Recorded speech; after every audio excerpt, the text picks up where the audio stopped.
Hi, I'm Bruce Lorincz, and this show is called Bruce on the Loose. I talk to the business community here in Wadsworth, the city government, also had some people on from the county, and also the school system. We're so excited today to have Daniel Slife on, the director of the Wadsworth Library. Daniel, thank you so much for taking time out of your schedule to join us. Yeah, thank you, Bruce. You've been here 9 years. It seemed like just yesterday you started. Does that help kind of getting the big picture of the library? Yeah, I think it does. Really, to me, the big picture is all about, it comes from the relationships. It comes from being in the community and working with people. It takes a long time to really understand a place. And, now my children have spent, my son, who was born before we moved here, spent his entire life in Wadsworth. And all he knows is Wadsworth, and my daughter was born in Wadsworth. And in those years, it's not only the time here at the library, but the time having children in the school system, being a volunteer in the community, meeting people in all sorts of contexts and walks of life to really understand what it is that makes the community great and how it is that the library can be a reflection of that and serve that the best that it can. Well, the public library is really on the cornerstone of downtown, and people look to it to do all sorts of things. And I would imagine in your 9 years, a lot of things have changed. What are some of the, can you put your finger on a couple major changes? Yeah, I would say a lot of building on a really solid foundation that I was lucky enough to inherit here with this team. We've expanded our programming significantly, especially for adults, but up until that unfortunate beginning of 2020, we had added more story time programs than we ever had for children of all ages, and we're deepening our outreach in the schools, work that we're building on still and rebuilding in the last couple of years. But we've increased that outreach presence, and we've also grown the programming. That's one of the most consistent feedback items I ever hear from the public, especially adults, is they just are blown away by the amount and variety of programs that our team puts together for folks in this community of all ages. Has it helped having contacts with other librarians and directors about how you would deal with COVID? It was something that no one had any training for. It was something unique and rare, and hopefully you don't have to do this again. Yeah, it was helpful. We were fortunate that we already had a pandemic plan in place that as soon as that pandemic plan was written years ago to be triggered by a shutdown of the schools. And so it was determined if the schools would be shut down, it was appropriate for the library to also be shut down. But we didn't take long to immediately regroup, and all other libraries, like other institutions and private individuals and organizations, we were really making it up as we went and working within the framework of the laws. We understood it with the guidance of our legal counsel to continue to extend programming. And we immediately went into that role of doing the virtual programming. We had staff working from home. We set up a phone line shortly after closing our doors and kept people moving, kept people focused and engaged with the community as best we could. But we were all figuring that all out as we went, and that was a learning between libraries. I'm proud to say we were one of the first libraries to establish the virtual programming and secondarily to reopen. And we did that back in that summer of 2022 and actually the late spring. And by the time you got to July, we were back to our normal operating hours again with many restrictions. They say people really value things when they don't have it. I'm sure some people were really wondering what to do without the library. Absolutely, and we were wondering what to do to serve them because so much was unclear. We were getting conflicting information. One source would tell us that we shouldn't be worried about the transmission of the virus through circulating materials. Others were saying that extreme caution needed to be taken, and there wasn't a lot of science to back up what the right path forward was. So every step of the way, we were trying as best we could to figure out how to meet people where they were at, because there was definitely a huge hole in the community and people's lives when all of a sudden, we're a library that circulates thousands of items, tens of thousands of items every month, up to 40,000 items a month. And when you think about that turning off all of a sudden on one day, it's a substantial impact. We circulate each month more people than there are per capita in our service district of just under 30,000 people. And so definitely having that absence was deeply felt, and we heard about it. You just mentioned in your talk there about the staff. How many people are employed by the library? I think people will be interested to hear this. Sure. So we have about 40 employees right now when we are up to full staff, which has been a challenge since COVID. We're about 50. We have 50 positions. We have some that we've actually stopped posting for the time because it's been so difficult to fill them. But right now, 40 employees. I was an Oasis tutor for 7.5 years and would come and get a lot of help from the second floor where we're at right now. There's been some changes. I noticed quite a few changes in that short period of time that I have not tutored. Could you explain some of the changes on this floor? Certainly. One of the things that we've done that I think is significant over the last 8 years is really get back to the basics, and especially with the little ones. Again, building on a strong program that was already in place. We also recognized through our strategic planning process and a really rich conversation with the community and our staff that there were concerns about balancing the digital and the effects of too much screen time, and a concern for all the learning and neurological development and social development that are associated with being an embodied human who needs to touch the world and grasp it in order to understand it. And so back in 2017, we began in 2016 working with our foundation to do some changes up here to the children's area so that we could make a little bit more space and also allow for an early literacy interactive play area to be installed. So that work began in 2016. The construction took place in 2017, thanks to the generous support of the foundation. And right now we're standing on an area that used to look down into the entryway of the library. If those folks who were here before 2017 will remember that when you walked into the building, it was a high vaulted ceiling, and there was a Wright Brothers model airplane floating up there in the sky, and you could look up and see the glass back here that was right behind us that connected the DVD, the AV, what is currently the AV area, with the rest of the building there. So we had this floor built out so we could expand our collections out this way, and then that allowed us to vacate the area under the cupola, and that's where we installed an early literacy interactive play area, which is all about kids learning through touch, through interaction with their caregiver, through each other, imagination, recognizing shapes, colors. Local history is woven into that installation, and all of this is about the idea of helping children to develop a more robust early literacy and social skills in an embodied way. I've talked to several directors at Suprema and also Joanna Perino, WCTV. Foundations are so important, aren't they? Absolutely, yeah. Our foundation has been at it for quite some time now. And the dedicated folks that have made that happen over the last 10 years, we've done some things here at the library that we wouldn't have been able to do without them. We've continued to expand the early literacy play area. We did it again earlier this year with the generous support of the foundation, added a magnetic wall where we have a magnetic ball rung that allows kids to engage in a kind of STEM creative design, working with gravity, working with friction and speed, and playing with that space. Don't realize they're learning while they're doing it and having a ball. And also expansion of our early literacy play area that's underneath the cupola. We had more pieces installed there to give it more variety and allow for kids to have more children to play in that space at the same time. That's a good foundation. We need more engineers in America. We train a lot of people from overseas, and they seem to go back to their countries. They go there, get their college education here, and they go back to the Middle East or Europe, and we have a void there. Yeah, we have a great STEM curriculum in our local schools, and we try here to be not only an adjunct to that, but then the other side of it is the creative piece, the humanities piece of storytelling, of being a reservoir for stories. And that starts with children. It starts young.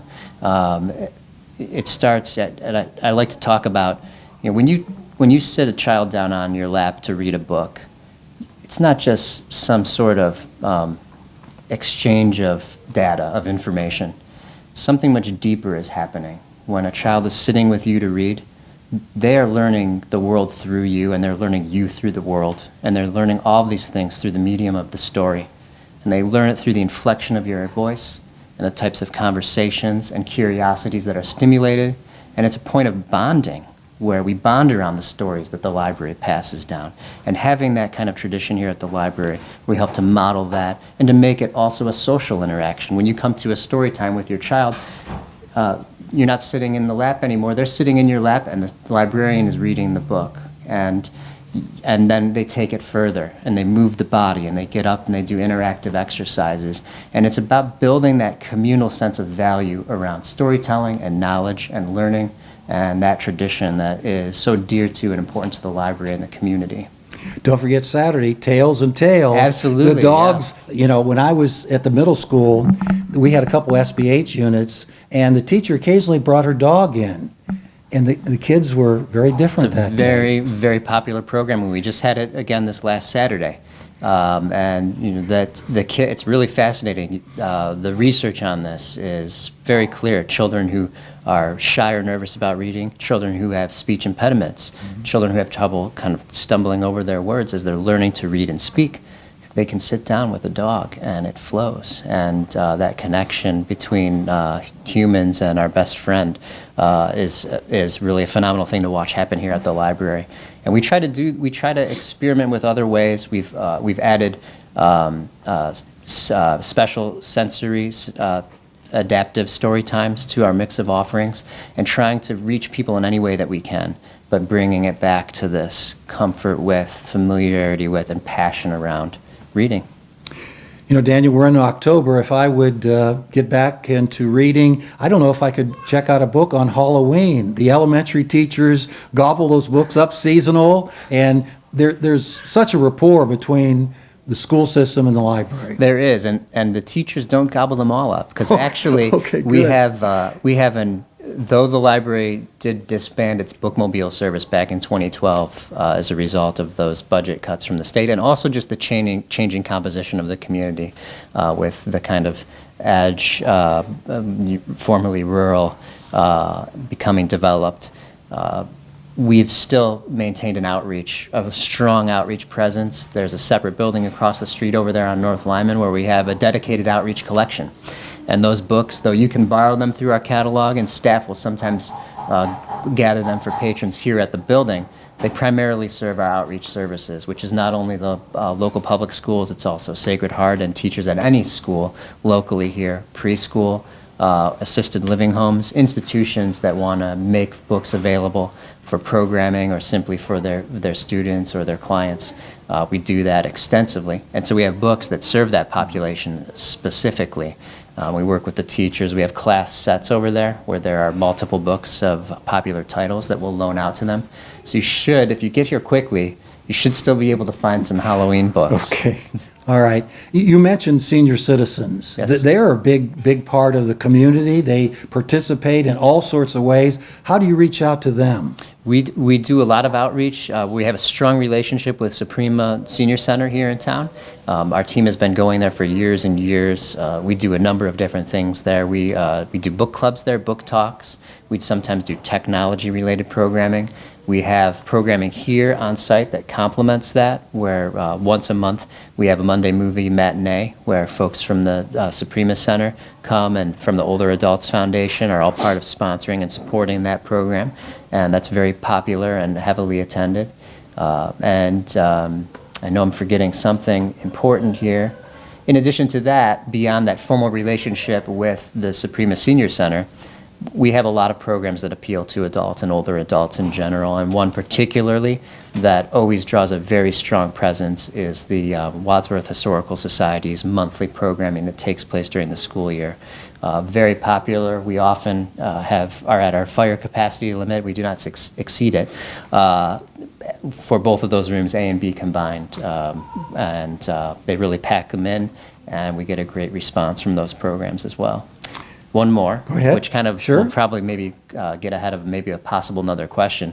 Another program that we have that I think appeals strongly to seniors, but is also for people of all ages, is our monthly music performance program, which is a partnership with Ormaco, Ohio Regional Musical Arts Organization, outreach, I'm sorry. We've been working with them now since 2017 to do a monthly concert on Sundays, and that has just been a really great success. We've had support from our friends of the Wadsworth Public Library to fund that programming, and has been another one of those programs that I think appeals to all ages, but also a strong presence of our seniors in the community. Yeah, you never know what genre people enjoy, and it could really cross generations, and that's something that a lot of libraries wouldn't think about a concert, but you do that once a month? Once a month, yeah. And it spans all genres. They have had hip-hop, they've had multiple different classical performances, jazz, folk music, anything that you can think of, they've done it. Let's talk about a unique situation.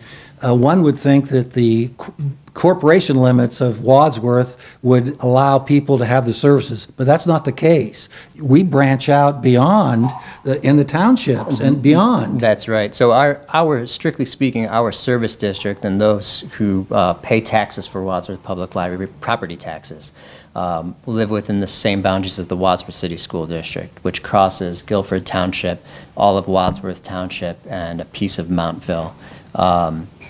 But beyond that, because Ohio substantially supports its public libraries financially with state funding, it's required that all public libraries in Ohio allow anybody from anywhere in the state to get a card. And so we serve people in neighboring communities who make Wadsworth Public Library their preferred library because we benefit from their tax support as well. Not only does the library have the concerts, as we talked about, but you also promote local authors. Absolutely. We try to have about 3 every month, and that's an important part of our service, promoting not only reading, but also writing books and helping folks to get connected to the process of writing. And that's often the local author visit quickly turns into a conversation about craft. How did you get to that point? How long did it take you? What did you do? Were you always this good of a writer, et cetera? And that runs parallel with the programming we're doing with writer Seth Borgen, who does a writer's workshop here at the library on a monthly basis, where people can bring in writing samples and critique each other and develop their work. So another important part of what we do is celebrating when people, writing a book. You pick up a book and we take them for granted because they're everywhere, and it's easy to take them for granted in this building. But when you look at that book, often somebody, especially if they're not a full-time author, may have spent 10 to 20 years of their life bringing that story to fruition. It's a substantial investment of personal time and energy and willpower. And that alone, just to get to that goal line, is something to celebrate here. And so we help to kind of cultivate that and open the doors for people who are interested in doing that work themselves.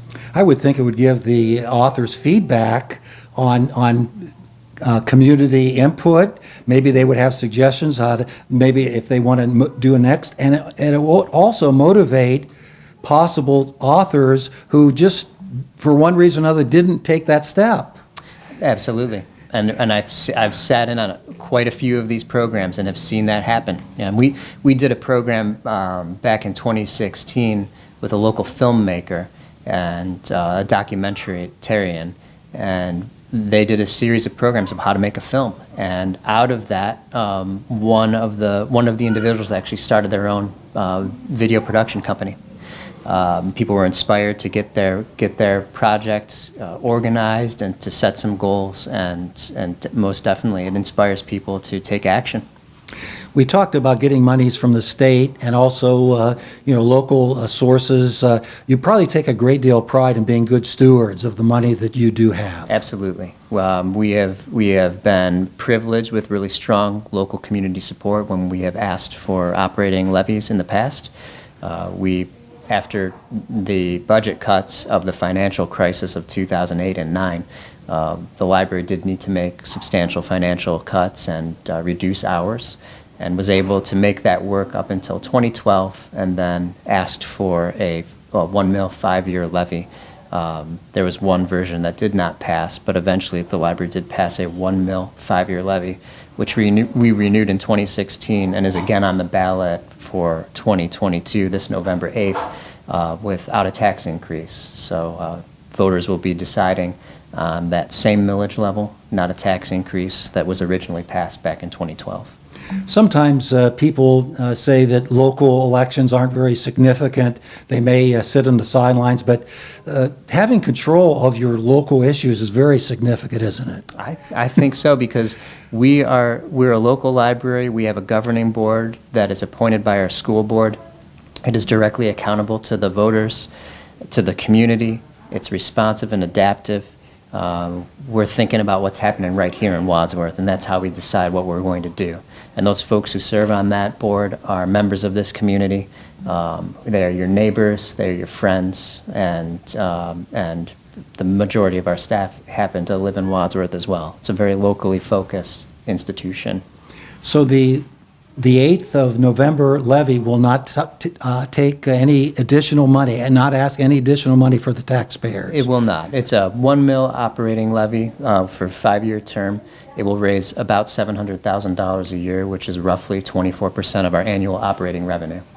So there are a couple ways that we don't always actually have to go to the polls from 6:30 a.m. to 7:30 p.m. Absentee ballots, if you're going to be away on work, if you're physically unable to go, you can get an online absentee ballot. You can go in person starting this week, I think Wednesday, and that would be another way to avoid some of the crowding, and you can go and vote in person. I would imagine, Daniel, you're urging people to cast their vote one way or the other. That's right. We one of the library's actual chartered responsibilities, and this is not only in our own bylaws but in the state law in Ohio and federal law, is to be a liaison and advocate for voter registration. So we urge people to vote, to get informed about the issues, and you can come to the library here to fill out your voting application. You can come to the library to fill out an absentee application. We'll process it for you and get it into the County Board of Elections. And so we encourage everybody, if you're not registered, please do register and please do vote.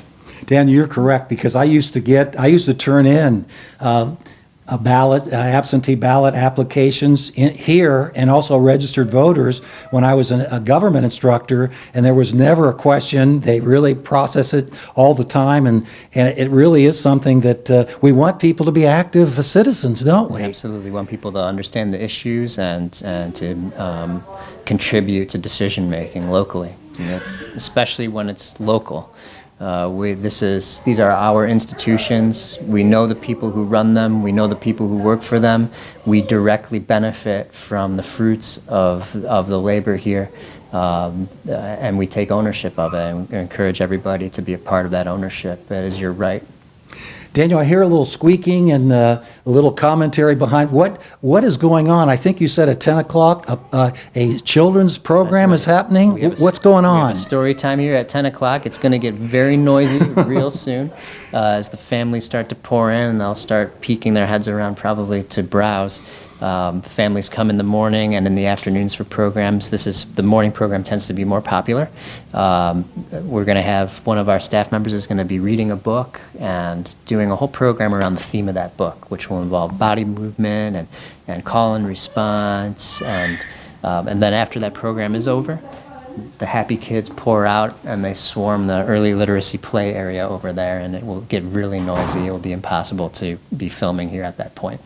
If people are still unsure of some of the services, who would they call?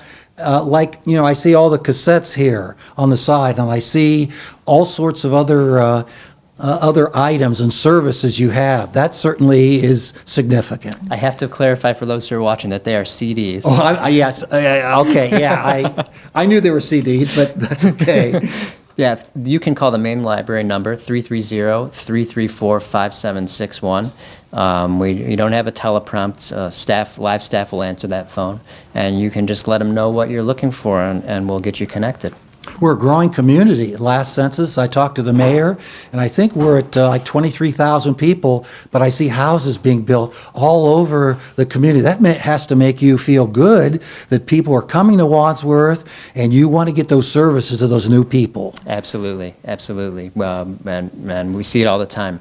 The first time that a new family comes down, or people of all ages register for their cards, we're registering about 100 to 150 new patrons every month. Wow, that's unbelievable. I think Suprema has like 45, Lori was telling me. So you have what, 100 to 150 new people? Every month, that's right. Wow, that especially in the summer, families move to get ready for school, started, I think, in mid-August. And again, your relationship with the school, it seems like the collaboration couldn't get any better. No, we're very blessed to have this type of a collaboration with the schools. They help us in many ways. We also work closely with their teachers to supply them books and outreach services, and it's a very popular service. We do book clubs at the elementary schools that are really well attended. A lot going on with the schools, and they're just so open to the libraries, what the library can offer the students, and it's really a blessing. Daniel, I have to confession, I missed a real important question. I just thought about it. The summers. There's several months that the students are off. Why is the summer so important for young readers? Absolutely. The summer is critical to prevent reading literacy gain loss, loss of literacy gains, that's a better way to say it, over the summer. That reading mind is like a muscle, and until you get really habitual about reading and word recognition, it does wither quickly, and it can wither at any age, frankly. Especially for those students who, their success is driven by how well they will be able to read and comprehend. Summer reading helps to keep that fun and maintain those gains that they made during the school year so that they roll into the next year with success. Yeah, I think sometimes, and some experts have said that, and a lot of states have gone to year-round school as a result of that, to not maybe have 2-week breaks, something like that, so they continue to get those skills. Yeah, so you can come to summer reading program and still have a summer off. Right? No question about it. Daniel Slife, thank you very much for your time. Really enjoy. I do the shows because I learn something every session, and I have today as well. Thank you for reviewing Bruce on the Loose, and we will be back with another show coming up.